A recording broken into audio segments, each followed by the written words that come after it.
Welcome to Pax Europiana here from Belgrade. I'm in front of the French embassy and here in Belgrade, and again in this crisis, as all the time, you see the problem of French policy. Always this idea of appeasement, always this idea also to work together with who is ever in the east and aggressive and appease him, Serbia, Russia, and still somehow trapped in the past of this thinking of encircling of the Germans and Austrians. Yeah.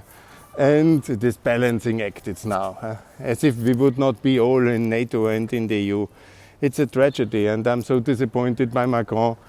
I hope in April he will lose, and Valérie will win, because it's a big disaster.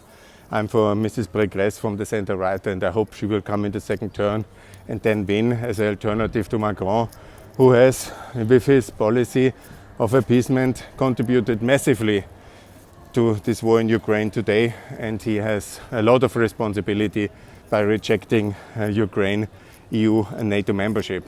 He went to Moscow just before, and he has basically told to Putin it's Finlandization, neutralization, for sure not NATO, and so green-lighted the invasion. While I'm sure he also knew about the preparations, because the Americans told it all the time. I'm sure they have also the same information, they shared it, and it was absolutely possible to understand what's going on. But no, Macron went there, said all these things, and so Putin felt encouraged. He can, without any problem, do the crimes in Ukraine, and the French will not stop him. And so we are in this very terrible moment. And in Belgrade, they always had the same policy. This is this all basically anti-German philosophy, somehow balance Germans' influence with Russia, so Austrians with Serbia, and so create chaos and do nothing for the smaller people, from the Ukrainians, Polish, to the Slovaks, to the Croatians, to the Kosovo Albanians, and the Albanians themselves. This is the policy of France for 100 years, and it's an absolute disaster, and Macron has continued it. I wish him to lose, and I hope for European France to be really fully mentally part of the West.